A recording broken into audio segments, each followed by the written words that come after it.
Ouais, salut les amis, j'espère que vous allez bien. Donc c'est juste pour faire quelques petites réflexions par rapport à la Star, à la One Wheel. Moi j'ai la Pint, il y a deux modèles, il y a la petite Pint et il y a la XR. Donc moi cette petite vidéo là, je la fais en fait pour dire à ceux qui vont acheter une board comme ça ce que j'aurais voulu savoir moi en fait.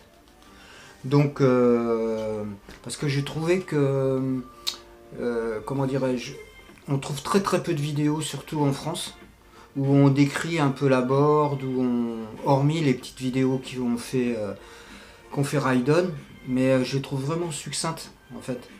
Et je n'ai pas retrouvé trop sur YouTube en France. Donc je me suis beaucoup rencardé aux États-Unis sur les forums américains notamment pour voir comme cette board, son fonctionnement.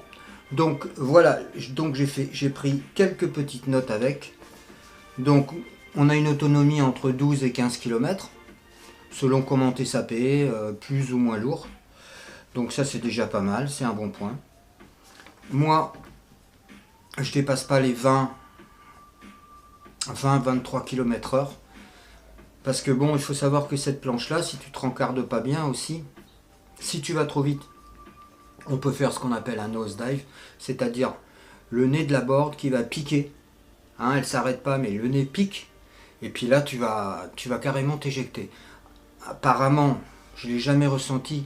Pour te prévenir, tu as un pushback. Pushback, c'est la planche en fait à l'horizontale. Elle va se lever, hein, comme ça, pour te prévenir un petit peu.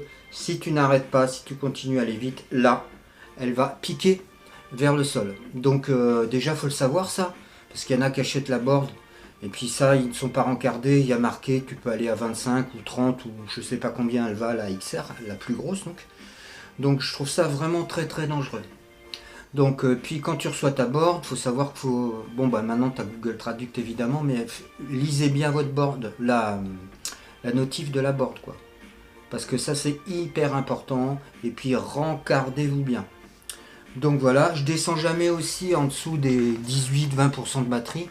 Pareil, apparemment, je ne souhaite pas que ça m'arrive, mais quand tu as moins de batterie et puis que tu raccélères, apparemment, si tu envoies trop de sauce, la planche peut faire un nosedive. Et puis là, tu voles. Donc, faut pas avoir non plus toujours l'accident en tête, mais il faut savoir malgré tout que ça existe. Et puis, il vaut mieux se protéger. Et puis, hyper important, hein, tout ce que je vais venir par la suite au niveau de mes protections que moi, j'utilise.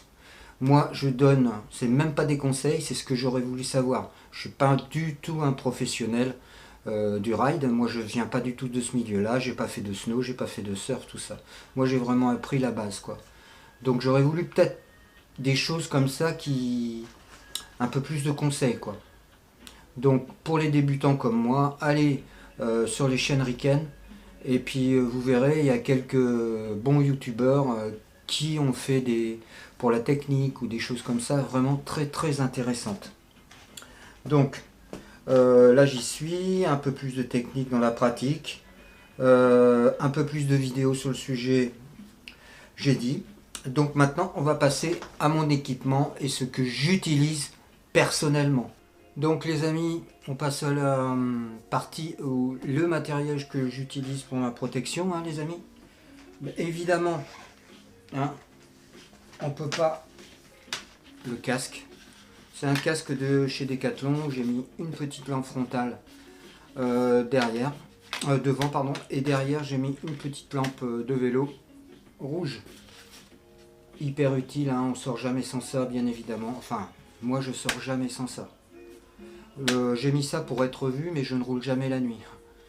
Donc je me suis fait surprendre une fois et puis ça fait malgré tout un peu drôle, surtout quand on débute. Donc pour être au moins vu des autres. Donc indispensable. Indispensable, les protège-poignets aussi. Les protège-poignets hyper solides de chez Decathlon, hein, que j'avais pour mes rollers et pour mon skate. Des genouillères, je mets toujours mes genouillères aussi. Le petit plus aussi, c'est ben, je mets des gants, j'arrive à les enfiler par-dessus mes protège-poignets. Donc c'est des gants basiques de moto. Hein, tout ça, ça se trouve sur Amazon. Si vous êtes intéressé, dites-le dans mes commentaires, je vous filerai les liens. Donc moi, je me suis pris en plus un petit short de motocross et de BMX avec des protections sur les lombaires, de la mousse bien épaisse sur les lombaires, il y a les protections, donc sur les côtés, sur les fémurs, si jamais tu te claques, de chaque côté, et puis derrière, il y a de la belle mousse, hein, si tu te prends une belle gamelle. C'est pas obligé, mais bon, moi je me force à porter tout ça en tout cas. Je l'ai même porté l'été. Donc, les traditionnels Vans, hein, avec les super semelles bien plates pour que tes capteurs ils te reconnaissent, hein, pour pas que faut pas que tu aies des semelles trop épaisses avec des crampons. Donc bien des semelles, pas forcément des Vans, mais des semelles type skate. Donc voilà, j'ai ça. J'ai quoi d'autre aussi? Je me suis acheté aussi ça. C'est une petite visière que tu mets, des lunettes pardon, que tu mets comme ça, hein, avec des petites lunettes, et puis on sait jamais si tu te prends une gaufre ou un truc comme ça, je sais pas. Ça me plaisait bien, il y avait un look assez sympa. Donc voilà, tout ça c'est Amazon. Donc, et puis pour mon anniversaire, je m'étais fait offrir avant que j'avais tout ça dans la borne. Hein. Je m'étais fait offrir une veste jet comme ça de moto, genre sweat, où tu as des protections coquées au niveau des épaules, au niveau des coudes, au niveau, qu'est-ce que je voulais dire, du dos. Hein, tu as une grosse mousse bien épaisse dans le dos, hein, semi-rigide. C'est pas trop encombrant en fait, et tu peux les enlever pour nettoyer la veste. Comme ça, tu peux la foutre carrément à la machine à laver. Ça fait pas très motard, je trouve, mais bon, c'est bien pratique, et puis je trouve ça quand même assez sympathique, et elle tient bien chaud. Évidemment, pas l'été, mais là, je suis bien content de l'avoir. Donc voilà pour les petites protections. Donc moi, je me force à mettre tout le temps mes protections, parce que je me dis quand même, comme je le disais en début de vidéo, il ne faut pas penser tout le temps à l'accident, mais il y a un vieux proverbe qui dit vaut mieux guérir que prévenir. Et puis j'espère que apparemment tous ceux qui ont ce genre de board, ils se prennent des gamelles un jour ou l'autre. Comme ça je serai un minimum prévenu, et je fais tout pour me protéger, parce que je vois trop de vidéos avec justement des gens qui n'ont ni de protection, qui font un peu n'importe quoi, tout ça. Et je trouve que c'est pas des bons exemples en fait. Hein. Donc qu'est-ce que je voulais dire de plus? Oui, il y a aussi une chose très intéressante, c'est sur Facebook, les fans de One Wheel. Et vraiment j'ai appris beaucoup de choses, tu peux avoir plein de renseignements, tu as même de la vente, tu as des mecs qui les réparent. Et vraiment One Wheel France, là, les fans sur Facebook, c'est très intéressant.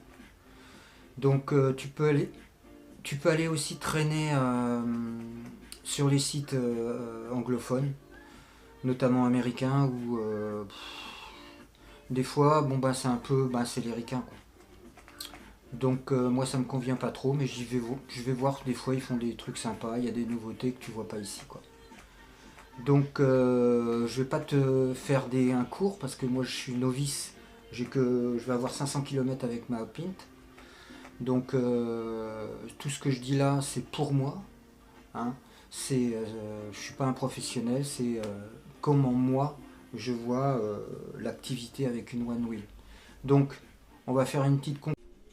Alors, dans la conclusion, on commence par les points positifs ou négatifs. J'ai noté dans les points négatifs, tiens. Ce que je trouve le 1, c'est malgré tout, même s'ils ont le monopole, c'est le prix. Hein, la Pint, elle vaut un bras, la XR, elle vaut un deuxième bras. C'est vrai que c'est bien d'avoir le monopole, mais c'est des choses qui valent quand même très cher, et c'est pas... une fois que tu l'as acheté, tu regrettes pas du tout ton achat, bien évidemment. Mais au début... ça fait quand même un sacré budget. Après, bon, quand tu vas t'habituer à rouler, c'est l'autonomie. Tu vas voir que même 12-15 km, tu aimerais bien en faire 20, quoi, en fait. Donc, on est toujours plus gourmand et c'est ça qui manque un peu. Moi, j'ai eu au tout début que je l'ai eu, c'était la stabilité. La stabilité, je fais de la paint. Le pneu est vraiment bombé, hein, très très bombé. Toc. Et vraiment, on est tout le temps comme ça sur la board et t'as les jambes qui tremblent. Et ça m'a vraiment perturbé au début. Je voyais ça beaucoup plus stable. Après, quand tu t'entraînes, bien évidemment, de la stabilité, tu la trouves.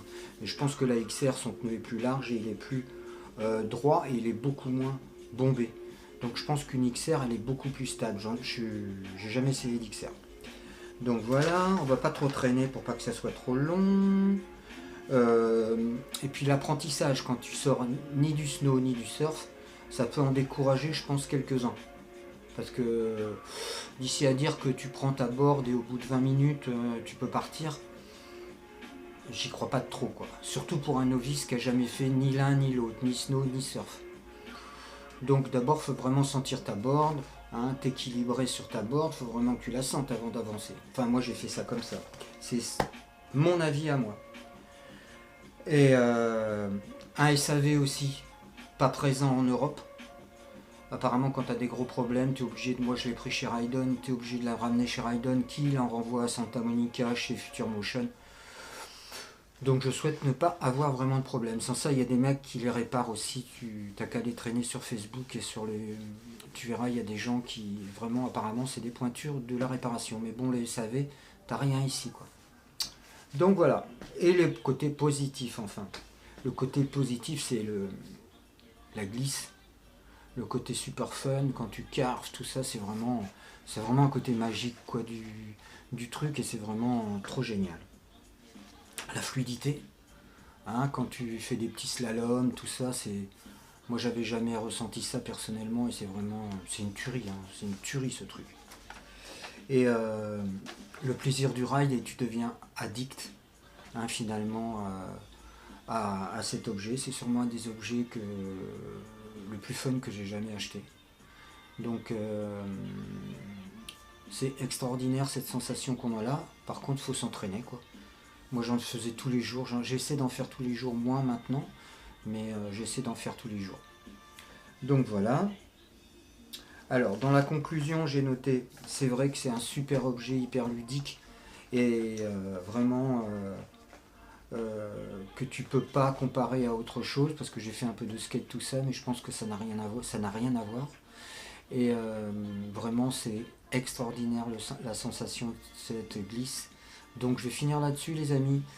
J'espère que vous allez bien kiffer cette vidéo, que vous ai pas appris grand-chose, mais c'est des petites choses comme ça que moi j'aurais voulu savoir avant. Ce que je vous ai dit. Et j'ai une petite chaîne YouTube. N'hésitez pas à vous abonner.